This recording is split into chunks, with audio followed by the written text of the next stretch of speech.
Recibo un caloroso saludo y estamos agradecidos con Dios por la nueva oportunidad que nos da de estar juntos adorándole. Por la gracia de Dios, hoy vamos a llegar a la parte o a la última porción de nuestro estudio del segundo capítulo de la primera epístola a los tesalonicenses. Cuando comenzamos a estudiar este capítulo, vimos que el apóstol reconoció algunas de las acusaciones que estaba recibiendo de parte de los falsos maestros que estaban sembrando a la iglesia en cuanto a los colaboradores y al apóstol Pablo. En este capítulo 2 el apóstol Pablo comenzó a escribirle a los hermanos para que no se dejaran engañar por estos falsos maestros y se desviaran de la fe. Pero al final de este capítulo también vemos que el apóstol Pablo le deja claro a estos hermanos cuánto él los amaba. Recordemos que en los primeros versículos el apóstol hace una defensa de su ministerio cuando él estuvo presente por esas 3 semanas o el tiempo que duró ministrando a los hermanos. Y en esta última parte de este capítulo parece ser que el apóstol hace una defensa, pero ahora por su ausencia. Así que los versículos que vamos a estudiar es una respuesta a otra acusación que los falsos maestros estaban haciendo contra Pablo. Posiblemente le estaban diciendo a estos hermanos: mire, él dice que los ama mucho, pero si los amara, no los hubiera abandonado, ni los hubiera dejado solos. Y Pablo, por medio de esta carta o de esta última porción, quiere mostrarle a los hermanos cuánto realmente él los amaba. Así que estos versículos nos dan una enseñanza clara, y es la importancia de la comunión cristiana, la importancia del vínculo de amor que debe haber entre los creyentes.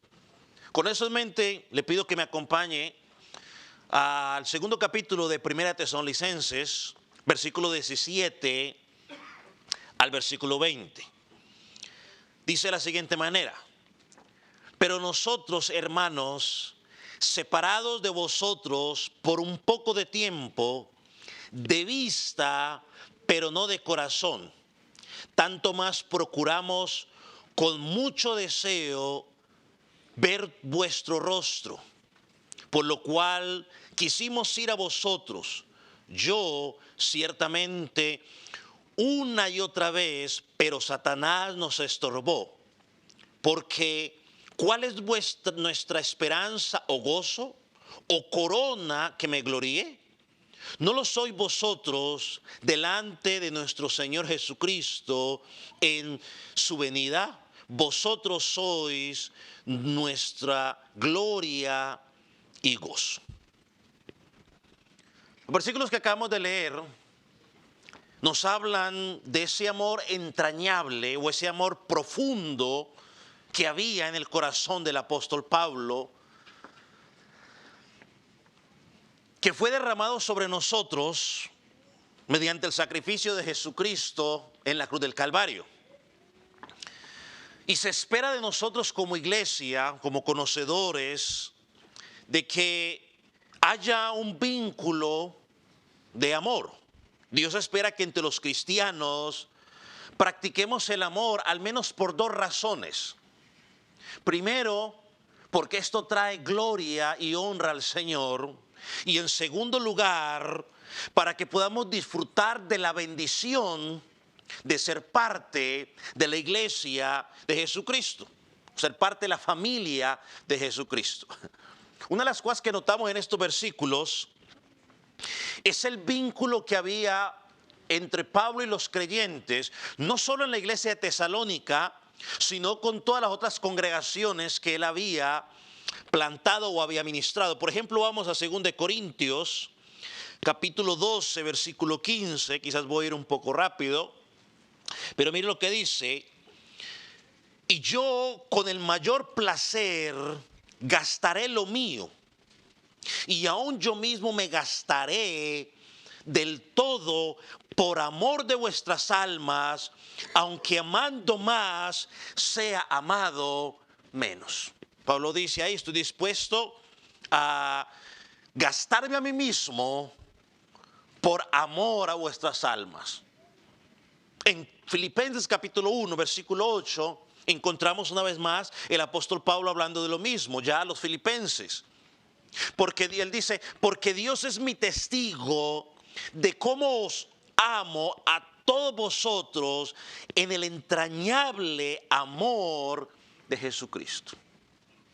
Mire cómo Pablo pone o llama a Dios como su testigo o apela a Dios como su testigo del amor profundo que el apóstol sentía por los de Filipo, por los hermanos de Filipo. Encontramos también en Gálatas la misma expresión, a pesar de que en algún momento los llamó Gálatas insensatos.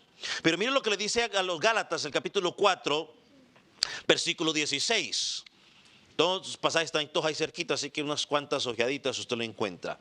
Gálatas 4:16 dice, ¿me he hecho vuestro enemigo por deciros la verdad?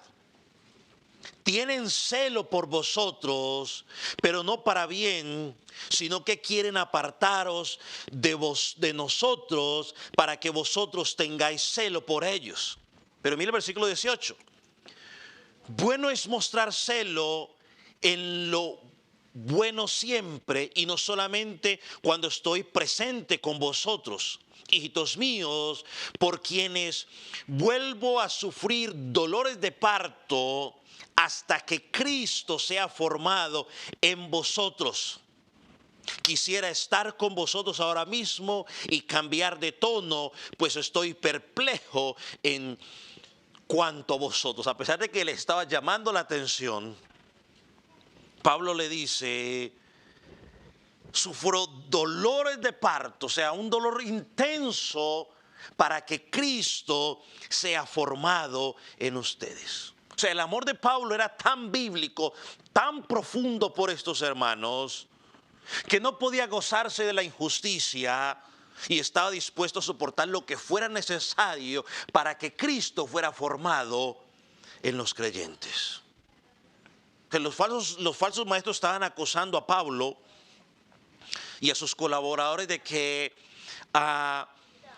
habían abandonado a los creyentes de Tesalónica, que no se preocupaban por ellos. Y Pablo en esta carta les dice, no hombre, yo sí me preocupo por ustedes. Yo sí tengo amor por ustedes.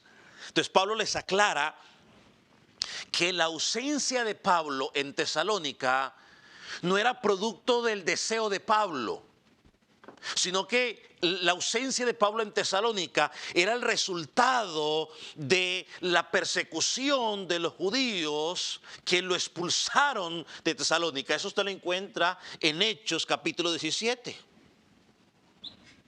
Pablo no estaba allí, no porque él no quisiera estar. Él no estaba allí porque estos falsos maestros, los judíos, habían alborotado a las personas y lo corrieron de Tesalónica. Pero mire cómo expresa sus afectos. Una vez más volvamos al versículo 17. Pero vosotros, hermanos, separados de vosotros por un poco de tiempo, de vista pero no de corazón, tanto más procuramos con mucho deseo ver vuestro rostro, por lo cual quisimos ir a vosotros, yo Pablo ciertamente una y otra vez. ¿Qué vemos aquí?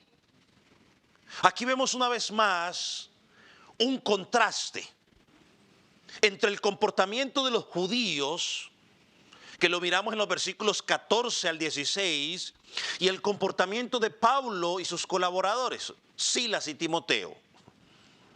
¿Cuál fue el comportamiento de los judíos en el versículo 13 y 14 que ya estudiamos? Ellos se oponían al evangelio, perseguían a los líderes, rechazaron la palabra, para que las personas no escucharan el Evangelio y por lo tanto no alcanzaran salvación.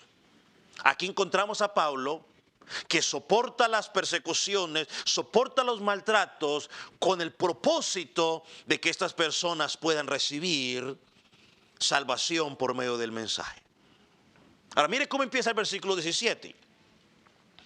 Pero vosotros, hermanos, paremos allí por un momento. Tristemente la palabra hermanos, hoy no le damos la importancia que tiene para nosotros. Esta palabra hermanos no es una palabra de cortesía, no es una palabra de amabilidad, tampoco es una palabra rutinaria. La palabra hermanos describe el vínculo real y espiritual que existe entre los que estamos en Cristo. Los que pertenecemos a la familia de Dios. Así que Pablo, por medio de esta expresión, hermanos, está reforzando la relación que existía entre ellos. Y nos refuerza hoy a nosotros la relación que debe existir entre todos aquellos que pertenecemos a la familia de Dios. Hermano, la relación que existía entre Pablo y los hermanos de Tesalónica y los demás hermanos no era una relación de mera convivencia, o no era una relación de negocios. Era un parentesco espiritual.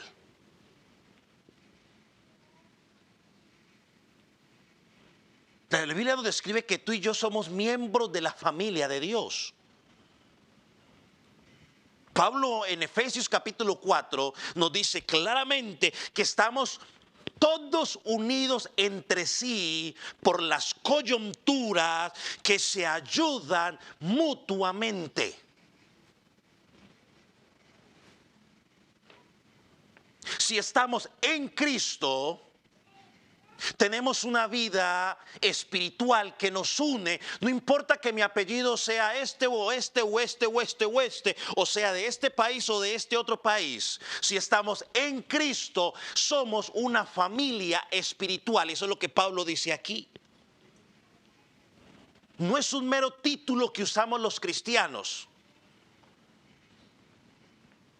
Es nuestro parentesco espiritual. Por lo tanto, escúcheme por favor. Nuestra relación es una relación espiritual capaz de sobrevivir a pesar de la ausencia y a pesar de la oposición, a pesar de la distancia y a pesar de los ataques que recibamos del adversario. Y eso es lo que vemos aquí cuando Pablo le dice, hermanos. Nuestra relación, nuestro vínculo espiritual debe ser tan profundo que debe sobrevivir cualquier ausencia, cualquier distancia, cualquier oposición y cualquier ataque de las tinieblas.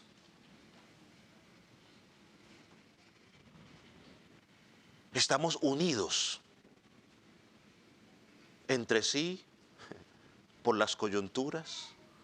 Somos uno en Cristo. Somos un cuerpo. Y esto Pablo lo describe aquí en esta palabra.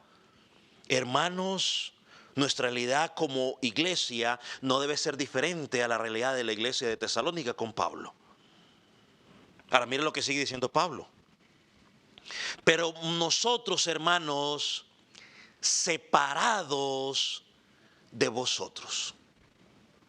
La palabra que Pablo usa, según los estudios aquí, para separados, puede ser traducida como dejar huérfanos por separación.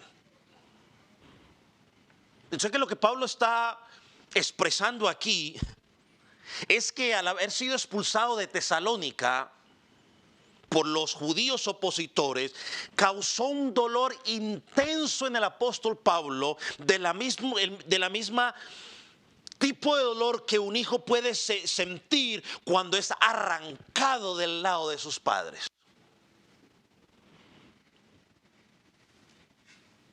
Solo los podrán experimentar aquellos que quizás experimentaron eso, que a su papá y a su mamá lo arranquen de su lado. Pablo dice, ese dolor que experimenté yo, es esa misma, digamos, o puede comparar a ese dolor que se siente. Recordemos algo. Pablo en este capítulo ya usó metáforas para ilustrar el amor y el cuidado que él tenía por la iglesia. En el capítulo 7, en el versículo 7, perdón, habló del cuidado o de la ternura que tiene una madre que cuida a sus hijos.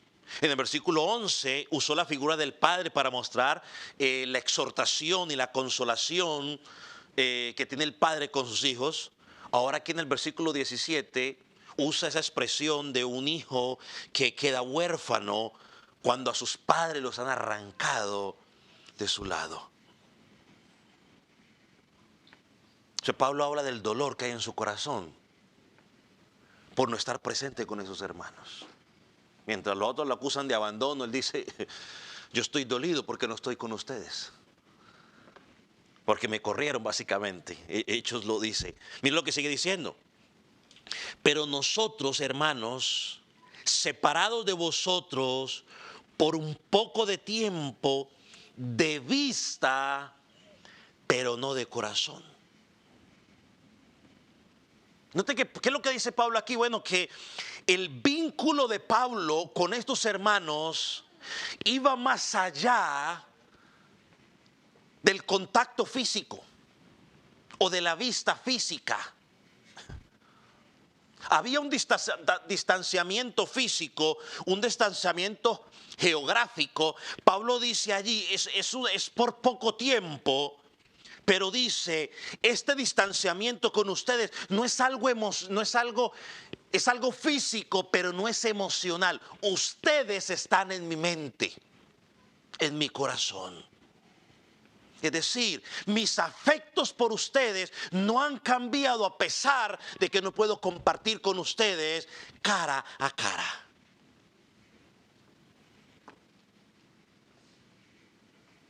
Hermanos, los verdaderos vínculos entre los hermanos en Cristo son inquebrantables. Son inquebrantables. Y Pablo dice, yo no estoy físicamente con ustedes, pero mis afectos por ustedes siguen intactos. Es más, al final del versículo 17, miren lo que dice.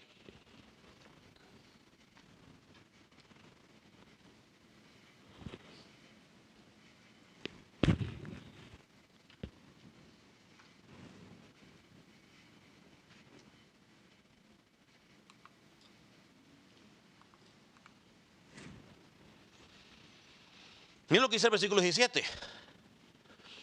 Tanto más procuramos con mucho deseo ver vuestro rostro. Déjeme leerle solo en la Nueva Traducción Viviente. Miren lo que dice. Hicimos todo lo posible por regresar debido a nuestro intenso anhelo de volver a verlos. Wow. El intenso anhelo de volver a verlos. En otras palabras, Pablo está diciendo aquí, mi corazón o mi mente, no estoy hablando de este que bombea sangre, sino la mente, mi mente no se ha desconectado de ustedes. Tengo un anhelo profundo de ir a verlos. Y la palabra procuramos que se usa aquí, en el griego,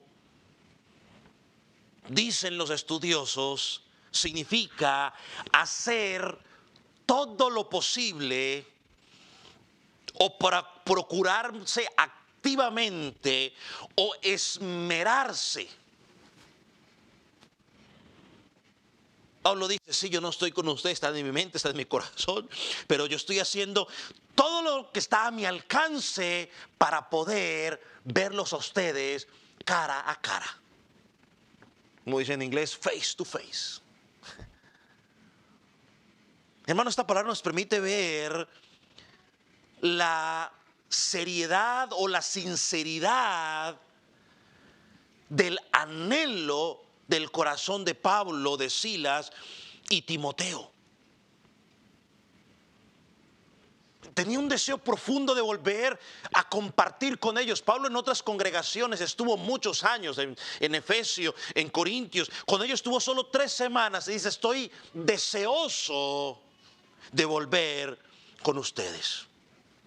Ahora, la palabra, aquí hay otra palabra interesante y es procuramos con mucho deseo. Esta palabra deseo es una expresión general en la Escritura para referirse a una pasión dominante. Una pasión dominante. De hecho, en la Escritura, algunas veces se usa otras palabras para esa palabra deseo, como por ejemplo, anhelo, desea, codicia, lascivia y pasión. Obviamente el apóstol Pablo lo está usando en el sentido correcto de un deseo espiritual. Pablo dice, yo tengo una pasión dominante de poder estar con ustedes cara a cara. O sea que nos habla, esa palabra deseo nos habla de la intensidad de su amor. Que no era un amor momentáneo, que no era un amor interesado, sino que era un verdadero amor por ver el rostro de estos hermanos en Tesalónica. Hermano, ¿qué es lo que nos muestra estas palabras? No sé, esta palabra de... aquí está. De procuramos y deseo. ¿Qué es lo que nos enseña eso?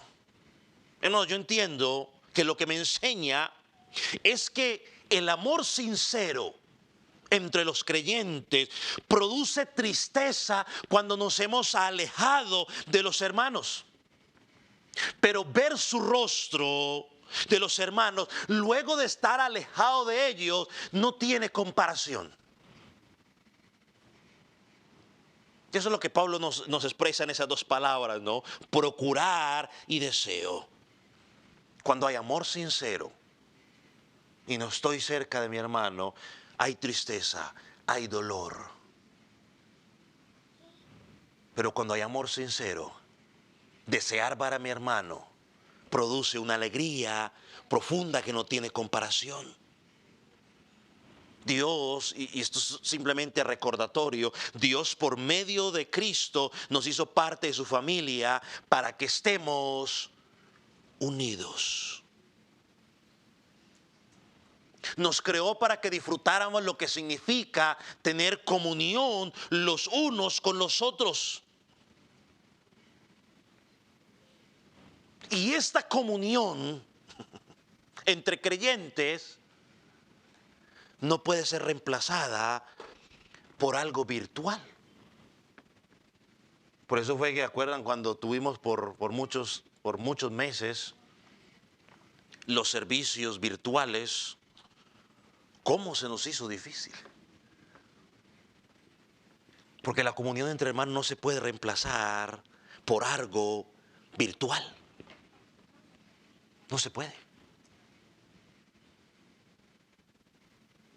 Mire lo que dice el versículo 18. Por lo cual quisimos ir a vosotros, yo Pablo ciertamente una y otra vez. O sea, Pablo reconoce allí que estaba buscando la oportunidad para volver a ver a los hermanos. Dice una y otra vez, dice todo lo posible. Y esto nos lleva al segundo punto el día de hoy. De hecho, tres cosas encontramos en este pasaje. Primero, el amor de Pablo por los hermanos. Lo segundo que encontramos es que la podemos llamar la oposición de Satanás. Miren lo que dice el versículo 18. 18. Por lo cual quisimos ir a vosotros, yo Pablo ciertamente, una y otra vez, pero Satanás nos estorbó. Hermano, tenga algo bien claro. Así como, bien claro. Cada vez que tú y yo queremos practicar el amor cristiano, vamos a encontrar oposición de las tinieblas. Cada vez que queremos practicar el amor cristiano, vamos a encontrar oposición de las tinieblas. Y Satanás ha aprendido a lo largo de la historia muy bien cómo estorbar al pueblo de Dios. Pablo pudo discernir las artimañas de Satanás y le deja claro a los hermanos, no he podido llegar, no porque no he querido, no porque no los ame, sino porque Satanás ha sido oposición.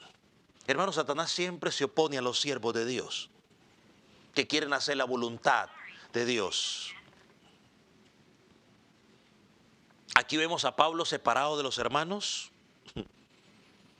pero al mismo tiempo vemos el anhelo que quiere estar con ellos. Y Satanás metiendo su plan para distorsionar los propósitos de Dios. Muchas veces la iglesia planea cosas, las anhela hacer y no salen como esperan, como la iglesia espera. Muchas veces esperamos que la congregación sea todo lo bonito que nos podemos imaginar. Y se nos olvida este pequeño detalle. Tenemos un opositor. Yo entiendo por la Escritura que a veces es el Espíritu Santo el que no permite que pasen las cosas. Porque el mismo Pablo es un ejemplo. Quería ir a un lugar y la Biblia dice que el Espíritu Santo le prohibió ir a ese lugar. O sea, yo entiendo que el Espíritu Santo muchas veces permite que unas cosas no pasen porque es su propósito. Pero también tenemos que entender que muchas veces hay cosas que no pasan porque Satanás se opone. Y miren lo que dice la palabra que él usa aquí es estorbo. Dice porque Satanás nos estorbó. Y esta palabra puede ser traducida como impedimento, obstáculo, o estorbar o molestar. Y sabe que viene de una práctica militar donde los militares cavaban o hacían una trinchera para poder refugiarse del enemigo, o algunas veces hacían la trinchera para obstaculizar el camino de los oponentes, impidiendo que ellos pudieran pasar por una zona fácil de transitar. Entonces Satanás eso es lo que hace. Satanás, como nuestro enemigo, nos presenta obstáculos momento a momento para impedir que llevemos nuestra responsabilidad, en este caso de amor, pero cualquier responsabilidad que usted y yo tengamos delante de Dios, delante de la congregación, Satanás siempre presenta uno y otro obstáculo para impedir que la cumplamos. Ahora, Pablo aquí no nos da detalles de los ataques, pero por lo que leemos de la Escritura podemos inferir, ¿no?, algunas formas en las cuales él nos ataca. ¿Qué dice la Escritura? Bueno, la Escritura habla de que él es la mentira, o que él es el padre de ¿qué? De la mentira. Él es tentador, él distorsiona la Escritura. En el ejemplo de Job podemos ver que acusó a Job, ¿se acuerdan? En Corintios nos dice que él se disfraza como ángel de luz, o sea, se presenta como un siervo de Dios cuando no es un siervo de Dios. También nos dice a través de Pedro, o Jesús hablando de Pedro, que nos zarandea como hizo con Pedro. En la tentación, por ejemplo, encontramos un ejemplo más de todo lo que Satanás hace para distorsionar. Por ejemplo, en Lucas capítulo 4, versículos 5 y 6 lo vemos. En una de las tentaciones dice, y llevó él a un alto monte y le mostró en un monte todos los reinos de la tierra y le dijo a él: a ti te daré toda esta potestad y la gloria de ellos, porque a mí me ha sido entregada y a quien quiero la doy. Hermano, la Biblia describe a Satanás como príncipe de este siglo. Así que él tiene cierto poder y autoridad en este mundo caído. Y a lo largo de la historia, él ha utilizado sus cosas para poner obstáculo a la iglesia. Algunas veces lo hace por medio de las religiones paganas. Otras veces lo hace por medio de las decisiones que los gobiernos toman. Otras veces nos utiliza a nosotros mismos como creyentes. Otras veces lo hace por medio de la opresión demoníaca. O sea, pone sus demonios a que hagan sus cosas. Y eso lo vemos claramente, por ejemplo, en el profeta Daniel. Usted recordará la historia en el capítulo 10, no tiene que buscarlo, se la voy a contar rápidamente.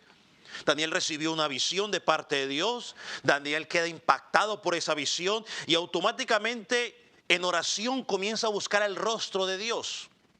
Dice que a la tercera semana, por fin después de estar orando, llega el ángel Gabriel y le dice: tranquilo, Daniel, desde el momento en que tú dispusiste, Dios contestó. El problema fue que me salió el príncipe de Persia y se me opuso. Y él cuenta, ¿no? Luego vino el otro, ¿cómo se llama? Miguel, a ayudarme, me regreso. ¿Cuál es el propósito de la oposición de Satanás? Impedir la obra de Dios. Y Pablo reconoce esto aquí. Ahora, esa es posición. Ahora, aclaro, ¿no? Lo aclaro, ¿no? Aquí, ¿no? Quizás al rato mencione un poco más. A pesar de esa oposición que Satanás pone, mi hermano, nunca escapa a la soberanía y el control de Dios. O sea, él se opone, pero porque Dios lo permite. Cuando vamos al Nuevo Testamento, vemos que Satanás atacó a la primera iglesia ahí en Jerusalén. Es que usted lee esa iglesia y todos diríamos: qué bonito. Pero esa iglesia tenía armonía, perseveraba en la oración, perseveraba en la doctrina de los apóstoles. Nadie tenía necesidad, porque todo el que tenía necesidad, ¿qué pasaba? Hacían algo y los ayudaban. Hermano, glorioso. Hasta que Satanás metió su cucharada. Y lo hizo a través de Ananías y Zafira, al mentir a los apóstoles, al mentir a la iglesia y sobre todo al mentir al Espíritu Santo. Cuando usted va a las iglesias de Apocalipsis, ¿no?, que representan la iglesia de Jesucristo hasta que Jesucristo venga, por lo menos yo lo veo así, de esa manera. Algunos lo ven de otra manera, pero por lo menos yo lo veo así. Por ejemplo, en el capítulo 2, versículo 9, a la iglesia de Esmirna. Dice: yo conozco tus obras y tu tribulación y tu pobreza, pero tú no eres rico. Y la blasfemia de los que dicen ser judíos y no lo son, sino sinagoga de Satanás. Yo a veces, mejor sigamos aquí. Les dice: son sinagoga de Satanás. Es decir, o sea, el que reina ahí es ¿quién? El diablo. Ahí no estoy yo. Y es bastante fuerte esa declaración. A la iglesia de Pérgamo, versículo 13, dice: sé dónde moras, donde está el trono de Satanás. Satanás siempre ataca a la iglesia. Versículo 24, la iglesia de Tiatira le dice lo mismo. Pero a vosotros y a los demás que están en Tiatira, a cuantos no tienen esa doctrina y no han conocido lo que ellos llaman profundidades de Satanás, yo os digo: no os impondré otra carga. Capítulo 3, versículo 9.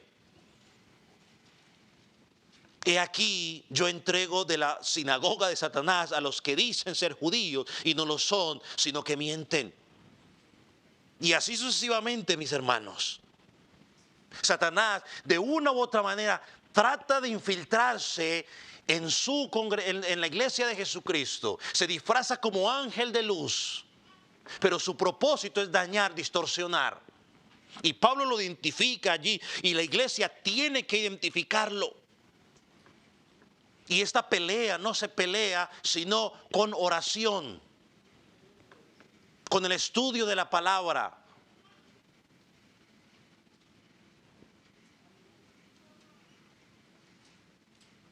Por eso es que Pablo dice a la iglesia de Corintio que no ignoremos sus maquinaciones, o sea, sus planes. Pablo dice también, no deis lugar al diablo.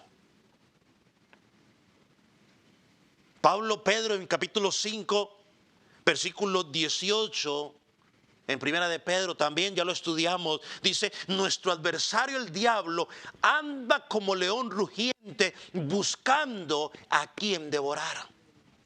Él anda buscando cualquier lugar por donde se pueda meter para destruir, para impedir el trabajo de Dios.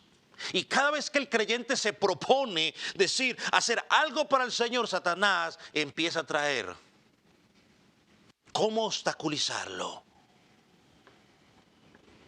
Iglesia, tenemos que aprender algo. Que un creyente, por muchos ataques que haya recibido de parte de las tinieblas, esos ataques nunca pasarán por encima del plan perfecto y soberano de Dios. Sí nos va a atacar, sí nos va a poner estorbo, nos va a hacer obstáculos, pero eso nunca va a sobrepasar el plan perfecto, soberano de Dios. Satanás siempre ha querido atacar al pueblo de Dios. En primera de Timoteo, capítulo 3, allí nos habla que cuando se eligen los ancianos y los diáconos en la iglesia, una de las cosas que dice es que tengan buena reputación entre los de afuera para que no caigan en descrédito y en lazo del diablo. El diablo siempre quiere atrapar a los líderes.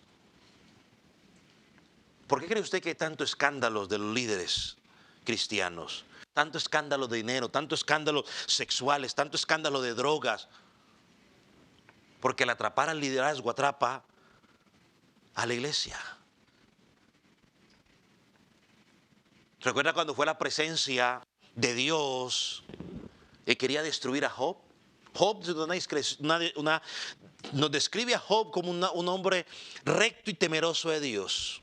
Pero Dios permitió que tocara todo lo material menos su vida. Luego en el Nuevo Testamento encontramos que Satanás le pidió a Dios permiso para zarandear a Pedro. Y el Señor Jesús dijo, oraré para que tu fe no decaiga. Lo probó, pero no pudo destruirlo. El mismo apóstol Pablo, allá en 2 Corintios capítulo 12, nos dice que se le había dado un mensajero de Satanás que lo abofeteara.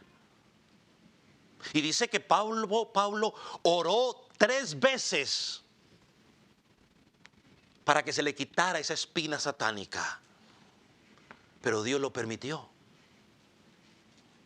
Dios le dijo, Pablo, bástate de mi gracia, porque mi poder se perfecciona en la debilidad. Y más adelante, en ese mismo capítulo, ¿sabe lo que él dijo? Porque cuando me siento débil, fuerte soy. Satanás, mis amados, siempre estorba al pueblo de Dios.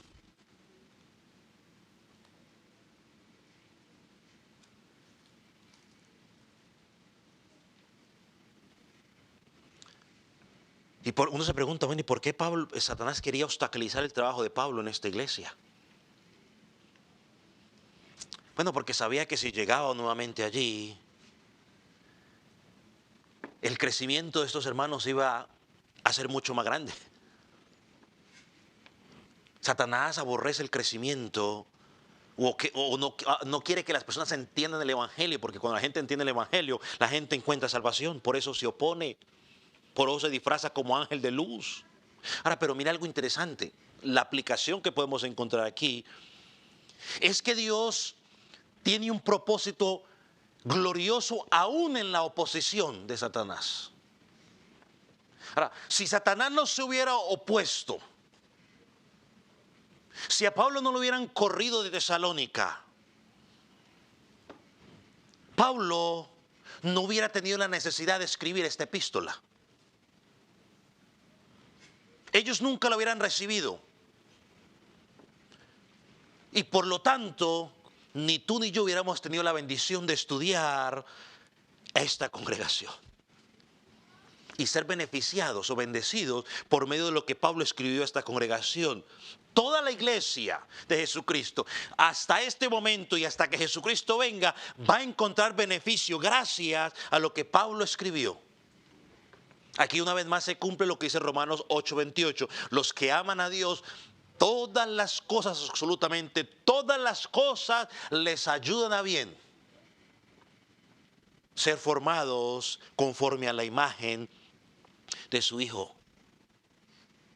Hermano, muchos de nuestros planes, usted puede pensar que se están viendo frustrados por el enemigo,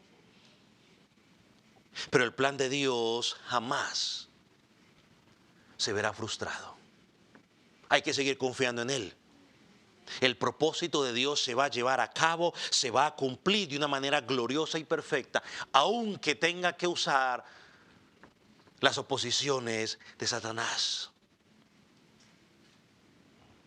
Cuando Satanás actúa con la iglesia, parece ser que se sale con la suya. Y nosotros pensamos, sí, es que se salió con la suya. Bueno, eso es lo que tú y yo creemos. Pero cuando miramos el plan de Dios, nos damos cuenta de que la providencia de Dios se va a cumplir y que en su providencia, esa dificultad por la cual estamos pasando, o por la cual estás pasando, o hemos pasado, Dios sea glorificado. Y esto nos lleva al tercer punto que vemos aquí, en este pasaje. Y son las expectativas que esperas. Lo que el apóstol Pablo esperaba. Hasta aquí hemos visto el amor sincero de Pablo por los hermanos. Hemos visto en segundo lugar la oposición de Satanás. Y en tercer lugar, las expectativas, versículos 19 y 20. Porque, ¿cuál es nuestra esperanza o gozo o corona de que me gloríe? ¿No lo sois vosotros delante de nuestro Señor Jesucristo en su venida? Vosotros sois nuestra gloria y gozo. El apóstol Pablo siempre enseñó y vivió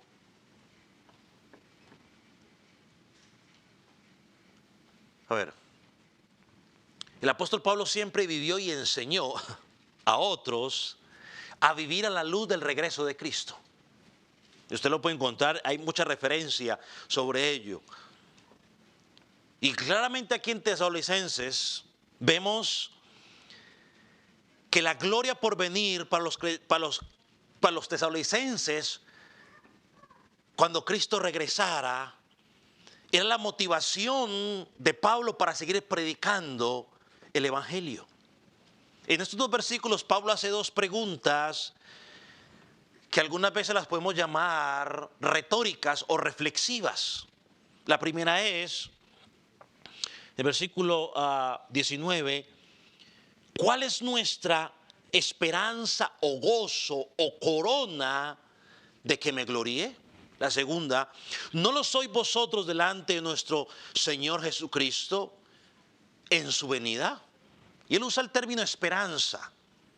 Y aquí no lo está usando en el sentido de salvación, sino en lo que él espera en ver a sus hermanos salvos cuando Jesucristo regrese por segunda vez. Es triste a veces cuando hermanos se van de la congregación a otra ciudad por cuestiones laborales, o se van a seguir haciendo la voluntad de Dios, y uno sabe que humanamente quizás no los va a volver a ver. Pero hay esperanza cuando uno sabe que cuando regrese Cristo por segunda vez, se tendrá la oportunidad de volver a ver a ese hermano en Cristo. Y eso es lo que Pablo está apuntando aquí. Eso nos fortalece, porque tenemos el privilegio de verlos nuevamente. Y ya no un poco de tiempo, sino que los veremos por la eternidad. Y Pablo dice, si no los puedo ver aquí, tendré la esperanza de que los volveré a ver en la eternidad. Y lo segundo que él habla es de ese gozo. ¿Cuál es la esperanza o gozo o corona que me gloríe? Pablo aquí está hablando que del gozo de los tesalonicenses, porque hay un gozo, creo que el mayor gozo cristiano es la segunda venida de Cristo. Es ese encuentro de ese día con el Rey de Reyes y Señor de Señores. Pero Pablo aquí habla de ese gozo con los tesalonicenses que verdaderamente habían encontrado salvación, y creo que él ya lo explicó en el capítulo 1, el capítulo 2, las evidencias en su vida que manifestaban que estos hombres y mujeres estaban verdaderamente en Cristo. Y hay gozo y hay alegría. Yo creo que hay un pasaje que lo escuchamos mucho, y es en Lucas capítulo 15, versículo 10. Doy chance para que lo busque.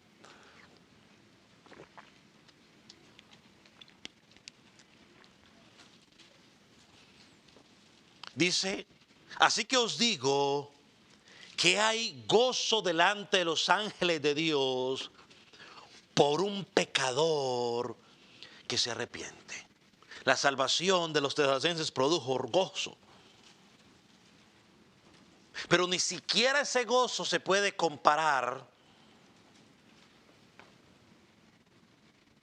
con el gozo experimentado por todo el reino de Dios, por los ángeles celestiales, cuando todos los redimidos nos reunamos en la presencia del Señor por la eternidad.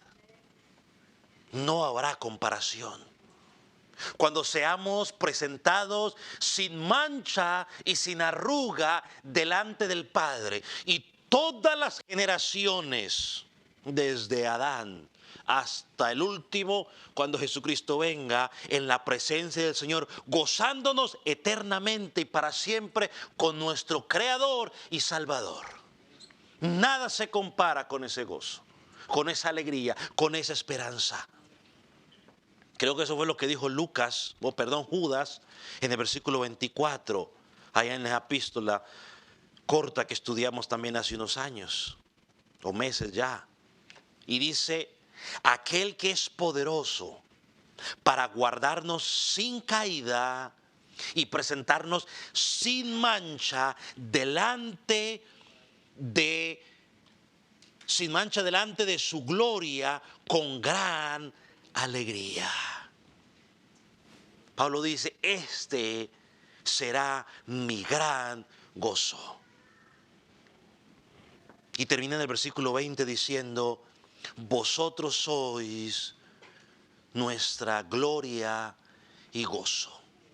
Literalmente, dicen los estudiosos que en el griego lo que dice es la corona de gloria.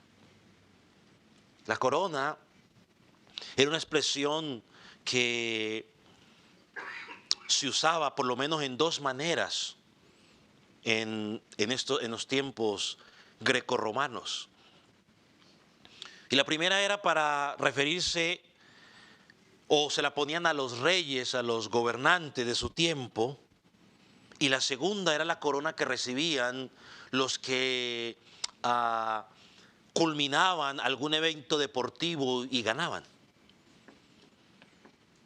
Pero Pablo lo presenta aquí como esa corona que refleja el sentir de victoria por haber cumplido la responsabilidad que Dios le había presentado. Y eso es lo que Pablo dice, cuando llegue allá yo puedo decir, esa es la corona, que ustedes recibieron el mensaje, que ustedes fueron salvos y que también están en Cristo.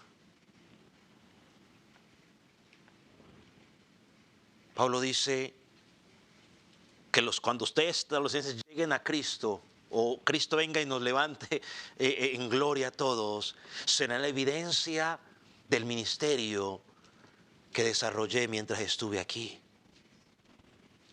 Son la evidencia de que ese ministerio o que ese trabajo no fue en vano. Así que, mis hermanos, como hijos de Dios,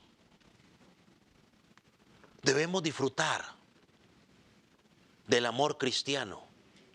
Debe haber un deseo mutuo de disfrutar esa comunión perfecta que tenemos en el Padre. Pero no debemos solamente esperar hasta ese día glorioso, donde ya el pecado se ha quitado y todos seamos perfectos, sino que debemos valorarlo aquí y ahora. Valorar aquí el amor precioso que el Señor nos ha concedido y disfrutarlo en ese vínculo de la familia en Cristo.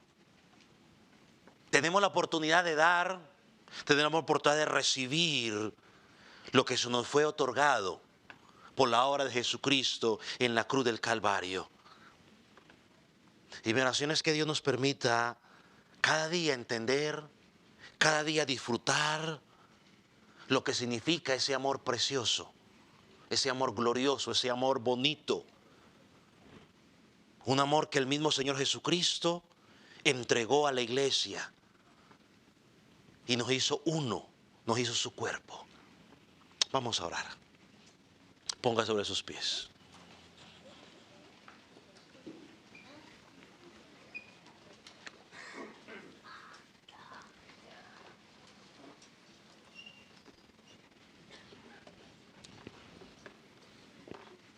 Padre, te damos gracias por las palabras del apóstol Pablo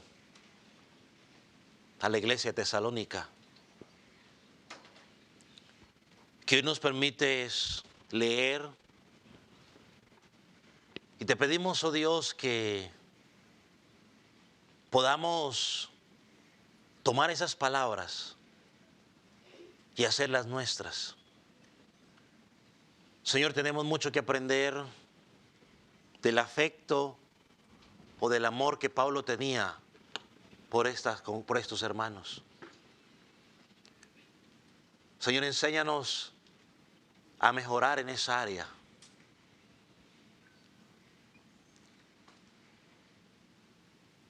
Señor, también danos la capacidad de poder discernir cómo el enemigo quiere obstaculizar la obra tuya. Señor, y llévanos a pelear con las armas espirituales que tú nos has dejado. Señor, y ayúdanos a entender que hay una esperanza gloriosa. Señor, y es ver a aquellos hermanos a los cuales estamos compartiendo el Evangelio, que un día también van a ser levantados cuando tú vengas en gloria. Señor, ayúdanos a vivir a la luz de estas tres verdades que Pablo presenta aquí, que podamos aplicarlas a nuestra vida a nivel personal y luego a la congregación. Padre, gracias. Señor, y yo oro por aquellos que no te conocen, que no tienen esa esperanza de que van a ser levantados cuando tú vengas. Son aquellos que solo viven el aquí y el ahora, para que tú les abras su entendimiento espiritual, sus ojos espirituales, sus oídos espirituales, y puedan entender que han pecado, que su pecado los ha separado de Dios, Señor, y que solamente pueden correr a ti por perdón, por arrepentimiento y por fe. Espíritu Santo, obra en ellos para que encuentren salvación. Padre, gracias. Señor, tu palabra ha sido hablada. Señor, y si fue hablada alineada conforme a tu palabra, permite que tu pueblo la pueda recibir y aplicar. Señor, pero si fue el deseo del corazón de un hombre, Señor, que sea rechazada. En el nombre de Jesús. Amén.